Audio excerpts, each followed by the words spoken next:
में गोदावरी नदी के तट पर एक छोटा सा नगर था जिसका नाम था कनकावती। प्रेमी भक्त रामदास उसी नगर में रहा करते थे। भगवान तो किसी की जाति पाति नहीं देखते, वे तो केवल प्रेमा स्वरूप भक्ति को ही देखते हैं।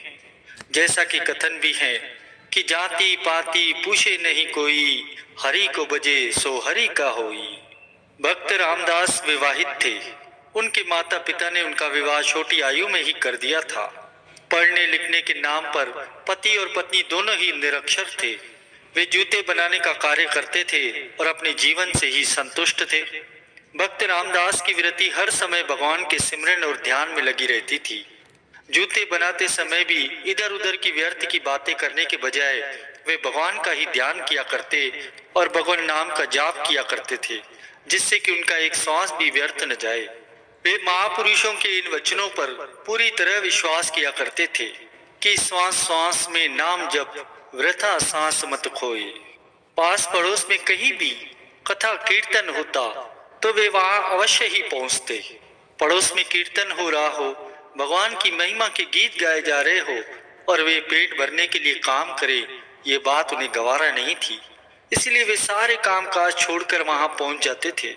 एक बार कीर्तन में किसी ने संत सूरदास जी का ये भजन गाया कि जो हम भले बुरे तो तेरे, तुम्हें हमारी लाज बढ़ाई।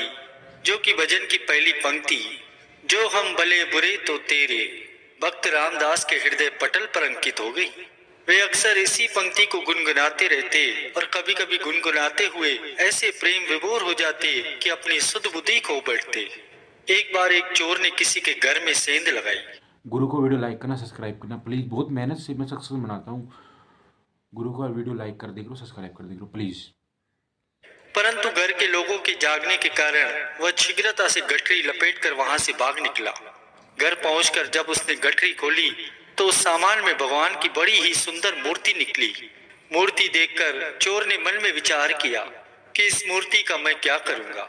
तभी अचानक उसे भक्त रामदास जी का ख्याल आया कि क्यों न मैं ये मूर्ति भक्त रामदास को देकर इसके बदले जूतों का नया जोड़ा ले लूं। हो सकता है कि वह मान जाए। दूसरे दिन भक्त रामदास के पास वह चोर पहुंचा और उसे मूर्ति दिखाते हुए कहने लगा कि देखो, भगवान की कितनी सुंदर मूर्ति मैं तुम्हारे लिए लाया हूँ। यह मूर्ति ले लो और इसके बदले में एक जोड़ी नए जूते दे दो। अब भक्त रामदास नहीं जानते थे कि वह व्यक्ति चोर है, अन्यथा वे मूर्ति लेने को कदाचित तैयार न होते। उन्होंने तो यही समझा कि वह व्यक्ति मूर्ति बनाता होगा। मूर्ति थी भी अति सुंदर, जिसे देखकर उसका मन लुभा गया। उन्होंने मूर्ति ले ली और एक के बजाय 2 जोड़ी जूते उसको दे दिए। वह बड़ा प्रसन्न होकर चला गया। प्रेमियों, भक्त रामदास ने अब तक यह सोचकर भगवान की मूर्ति नहीं खरीदी थी कि वे छोटी जाति के हैं, किंतु आज यह सोचकर बड़े खुश हो उठे कि भगवान कृपा करके स्वयं उनके घर आए हैं। उन्होंने मूर्ति को एक कमरे के एक आले में सजा दिया और नित्य प्रति सेवा पूजा करने लगे। एक दिन एक पंडित जी नए जूते बनवाने के लिए भक्त रामदास के पास आए। भक्त जी उन्हें अच्छी तरह से पहचानते थे, इसलिए उन्होंने उठकर पंडित जी को प्रणाम किया। पंडित जी ने उन्हें आशीर्वाद दिया और कहा कि हमारे लिए एक जोड़ी जूता तो बना दो। भक्त रामदास जी पंडित जी के पैर का माप लेने लगे कि अचानक पंडित जी की नजर भगवान की मूर्ति पर पड़ी। मूर्ति अत्यंत ही सुंदर थी, परंतु उसे कोई मूल्यवान आभूषण और पीताम्बर नहीं पहनाया गया था। पंडित जी सोचने लगे कि यहाँ भगवान का कितना निरादर हो रहा है, परंतु इसका भी क्या दोष। भगवान की मूर्ति को किस प्रकार से सजा कर रखना चाहिए, इस अनपढ़ गंवार को भला इस बात की क्या समझ। फिर ये भगवान की पूजा भी क्या ही करता होगा। पूजा किस विधि से करनी चाहिए, पूजा करते समय कौन से मंत्रों का उच्चारण करना चाहिए, इसका तो इसे ज्ञान ही नहीं होगा। किसी तरह इससे यह मूर्ति लेकर इसे अपने घर में विराजमान करना चाहिए, जिससे कि भगवान की विधिवत पूजा आराधना हो सके। यह सोचकर पंडित जी ने भक्त रामदास से कहा कि रामदास, भगवान की यह मूर्ति तुम्हें कहाँ से मिली? यह मूर्ति मुझे दे दो। अब भक्त रामदास जी सोच में पड़ गए। तभी पंडित जी कहने लगे, यदि तुम यह मूर्ति मुझे नहीं दोगे तो इसका मुझे बहुत ही दुख होगा, जिसका पाप तुम्हारे सिर पर चढ़ेगा। और हाँ, इस मूर्ति के बदले 5-10 रुपए लेना चाहो तो ले सकते हो।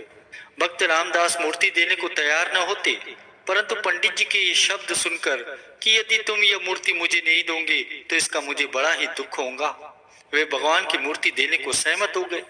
अब एक सच्चा भक्त क्या किसी के दिल को कभी दुखा सकता है? कदापि नहीं, क्योंकि वह तो इस बात पर विश्वास करता है कि शेख फरीद साहब जी का कथन है कि हे मनुष्य, सबका हृदय माणिक्य के समान है, इसीलिए किसी के भी मन को दुखाना अच्छी बात नहीं है। यदि तुम्हारे हृदय में प्रभु प्रियतम से मिलने की चाहना है तो कभी भी किसी का दिल मत दुखाओ। भक्त रामदास ने पंडित जी से कहा, पंडित जी, आपको दुखी करके मुझे क्या मिलेगा? आप मूर्ति ले जाइए। और यह कहकर उन्होंने वह मूर्ति पंडित जी को दे दी। पंडित जी जेब से पैसे निकाल कर देने लगे तो भक्त रामदास ने उन्हें रोकते हुए कहा कि आपको भगवान की मूर्ति चाहिए थी, वह आपको मिल गई, पैसे लेकर मैं क्या करूंगा? भगवान की कृपा से मेरा निर्वाह भली भांति हो जाता है और इससे मैं संतुष्ट हूँ। पंडित जी मूर्ति लेकर चले गए। घर पहुंचकर उन्होंने पहले स्नान किया और फिर पंचामृत से भगवान को स्नान कराया। अब पंचामृत जो होता है वो मधु, चीनी, गाय का दूध, दही और घृत के योग से तैयार किया जाता है और यह अति पवित्र माना जाता है।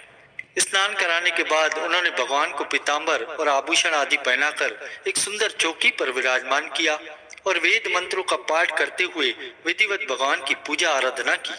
इसी प्रकार दूसरे और तीसरे दिन भी उन्होंने वेद मंत्रों का उच्च स्वर से पाठ करते हुए और साथ में घंटी बजा बजा कर भगवान की पूजा की। किंतु उनके मन में यद्यपि माया के सामानों की, संसार के भोग पदार्थों की और धन की कामनाएं भरी हुई थी, इसलिए पूजा करते समय उनके मन में यही भावना होती कि भगवान उनकी पूजा से प्रसन्न होकर उनकी सारी मनोकामनाएं पूर्ण कर दे। वे विद्वान अवश्य थे, वेदों शास्त्रों के ज्ञाता थे, परंतु प्रभु प्रेम का उनके हृदय में अभाव था।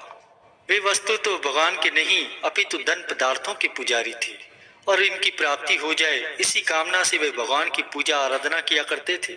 और वहीं दूसरी ओर भक्त रामदास यद्यपि निरक्षर थे, परंतु उनके हृदय में भगवान का पवित्र प्रेम था, उनका पावन स्मरण ध्यान था। उनके हृदय में न तो माया के सामानों की कामना थी, न धन संपदा की और न ही पद प्रतिष्ठा की। यह स्वाभाविक है कि जिस हृदय में भगवान का स्मरण ध्यान बसा होगा, उनकी प्रेम भक्ति बसी होगी, वहां संसार की कामनाएं रह ही नहीं सकती। जैसा कि कथन भी है कि जहां काम तह नाम नहीं, जहां नाम नहीं काम, कह कबीर दो न रहे, रवि रजनी इक ठाम। चौथे दिन जबकि पंडित जी पूजा कर रहे थे, उन्हें ऐसा अनुभव हुआ जैसे मूर्ति बोल रही हो। उन्होंने सुना, पंडित जी, तुम्हारी ये स्वार्थपरता और आडंबर से पूर्ण पूजा मुझे तनिक भी प्रिय नहीं है। मैं तो रामदास की निष्काम और निश्चल प्रेम से पूर्ण पूजा से ही प्रसन्न हूँ, इसलिए आज ही मुझे उनके घर पे पहुंचा दो। तुमने मेरी पूजा की है, मेरी पूजा यद्यपि व्यर्थ नहीं जाती, चाहे वह किसी भी भावना से क्यों न की गई हो, इसलिए तुम्हारी मनोकामना अवश्य ही पूरी होगी। तुम्हें धन, यश और सम्मान अवश्य ही मिलेगा। पंडित जी को विश्वास नहीं हुआ। उन्होंने मन में विचार किया कि मूर्ति तो कभी बोल नहीं सकती, तो ये क्या मेरा भ्रम है? निश्चय ही मुझे ये भ्रम हुआ है। यह सोचकर उन्होंने फिर से पूजा शुरू कर दी। तभी दोबारा आवाज आई कि तुमने सुना नहीं मैंने क्या कहा? मुझे तुम्हारी नहीं रामदास की पूजा प्रिय है, इसलिए मुझे अभी के अभी उसके घर पे पहुंचा दो, इसी में ही तुम्हारी भलाई है। ये शब्द सुनकर पंडित जी मारे भय के पसीना पसीना हो गए। वे तुरंत ही मूर्ति को लेकर भक्त रामदास के घर पहुंचे। पंडित जी को देखकर भक्त जी जैसे ही अपने स्थान से उठे, पंडित जी कहने लगे, रामदास, तुम अत्यंत ही सौभाग्यशाली हो। तुम्हारा इस संसार में जन्म लेना सार्थक हो गया है। तुमने भगवान को प्रसन्न कर लिया है। यह कहकर पंडित जी रामदास को गले लगाने के लिए जैसे ही आगे बढ़े, भक्त रामदास जी पीछे हटते हुए कहने लगे, पंडित जी, ये क्या कर रहे हैं आप? कहाँ आप उच्च कुल के ब्राह्मण और कहाँ मैं निम्न जाति में पैदा हुआ अगुणों की खान एक अधम प्राणी। तब पंडित जी ने रामदास से कहा, रामदास, तुम अवगुणों की खान नहीं हो, बल्कि गुणों के भंडार हो और परम सौभाग्यशाली हो, क्योंकि तुम्हारे हृदय में भगवान का निश्चल और अटूट प्रेम है। कथन भी है कि सोई गुणज्ञ सोई बड़भागी, जो रघुवीर चरण अनुरागी, कि वही गुणवान है और वही भाग्यशाली है जो भगवान के चरणों का अनुरागी है। और रामदास, तुम तो स्वयं को निम्न भी मत समझो, क्योंकि जिसके हृदय में प्रभु का प्रेम और प्रभु की भक्ति का निवास होता है वह कभी निम्न नहीं होता। निम्न गुरु को वीडियो लाइक करना, सब्सक्राइब करना प्लीज़।